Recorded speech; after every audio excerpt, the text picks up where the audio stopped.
Well, my name is Paul Steele. I'm the Regional Development Manager for Europe and Africa with Lions Club International Foundation, which is a foundation that supports Lions service projects around the world.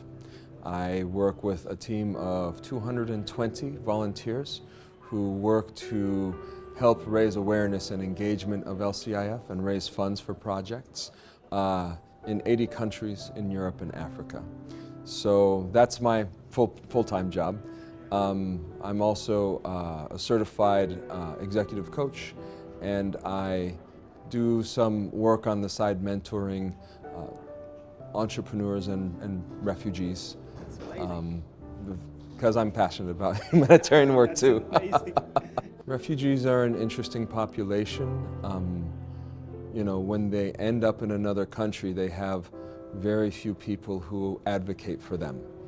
And quite often the question that they are faced with over and over again is, when can you return?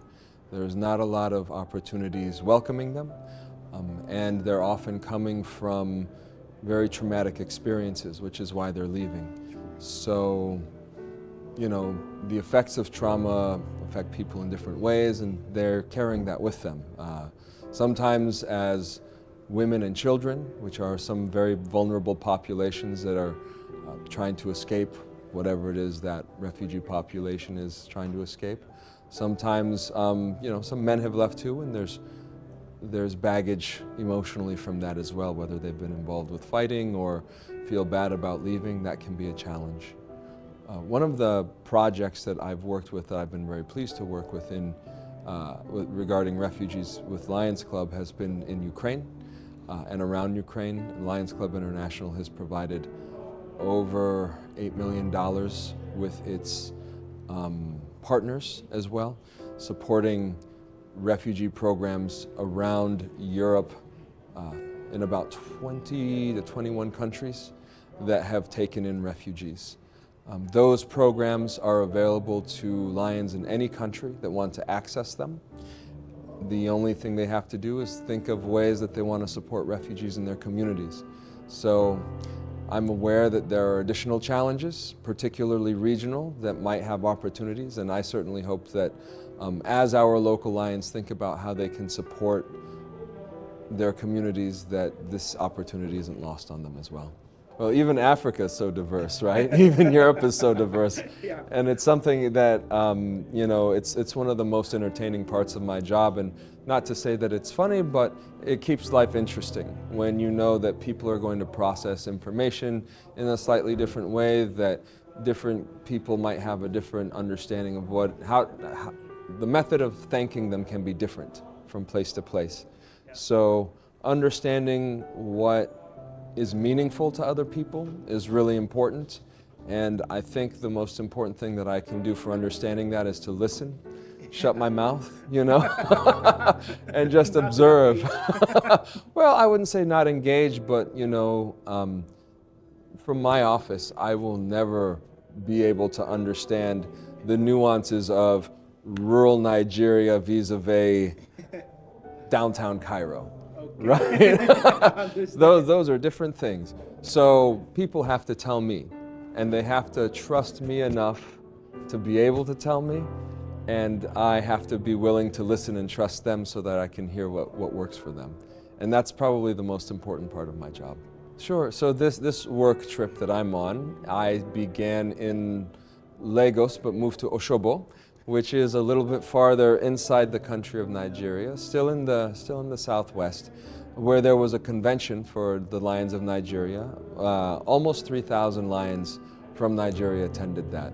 And it was so powerful to see that group of people, that group of humanitarians, come together and talk about what is meaningful for them in their acts of service and how they can further our humanitarian work in their local communities, which is really our goal. You know, after I left that convention, I came here to Cairo. I was met by the Lions of Egypt, and I've been to a few of their projects. We've had a lot of conversations about what's important to them, and I've been listening. Lions in Egypt have so many great projects. One that they're particularly proud of right now is a Site for Kids project that LCIF runs in partnership with Johnson & Johnson. To date, we've screened 1.2 million children in Egypt, and we've discovered over 71,000 challenges with vision. People who understand vision know that there's a series of screening like a funnel. So once we discover like the first stage that's like maybe something off in the vision, the question is it glasses or is it something more serious? And as we move down those stages, there are times where we might find people who have tumors that are obstructing their vision that they may never have known. I've been a former teacher as well, so I understand that vision at that age, we're working with school children, right? And so often you find kids that don't even know they can't see well. That's just been their life from the time they could talk and walk. So for them to suddenly be able to read a textbook easily, to see the board easily, I've spoken with children who see leaves for the first time, because before that they'll just see a blob of color above a tree bark.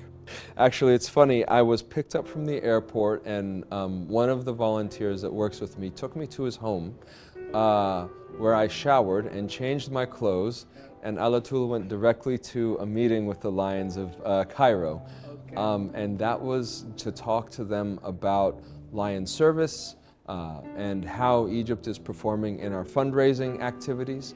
So LCIF last year delivered over $46 million worth of grants around the world.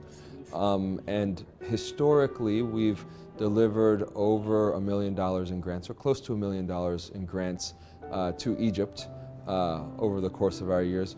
Our strength comes from the fact that our membership can contribute to a pool of money that's available to our membership when we discover need.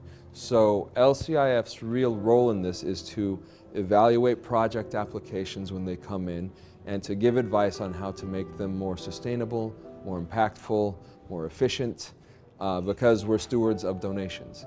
So understanding that those projects will meet those criteria and then letting the Lions take that money into the community with their plan to do the work. And our other role is to thank our Lions.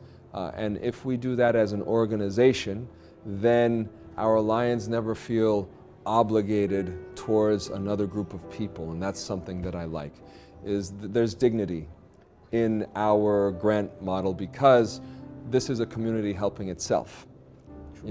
It's not, oh, someone has parachuted in and they're a hero now. The heroes are the people doing the work. And so as long as all of our members are contributing to the opportunity to serve for our Lions, then we can... Lions we serve. Yeah. That's Lions. That's right. And we can support one another in that way. So understanding that giving is as important as serving because it means that other people can serve is important for our Lions to know. I think the thing that's most important for influence and effectiveness is networking. Because you have to be able to identify the challenges in your community to be able to serve it. And there's no group of volunteers that can do that alone. We need to be networked in with service providers and with the government because they have to be able to introduce us, allow us to do that work.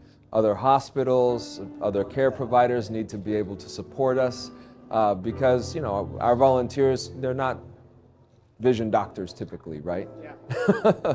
So we need that help, we need that integration. The other thing that I would say that sometimes I find with our Lion communities is they may not know the number of grants we have. LCIF has 10 grant programs and they're all quite broad. There's a lot of different opportunity to serve the community and we have so many programs because our communities are so diverse. Downtown Frankfurt has different issues than Ashmon, right? So understanding that there are enough grant programs to serve all of our community is so important. And it's important for our Lions to read those grant lists and understand where the opportunity is to deliver service in their communities. My favorite thing about working in Africa in particular is that it has some of the youngest average age for lions in the world. And when I say that, the average age of a lion in Africa is... Yeah, it's young in general, right? But it means it's dynamic. It means there are people that have a lot of creativity, that understand the way that the world is changing in a way that some of our more established or wise lions may be little bit more slow to understand. And they're more grounded in some of the need of our communities.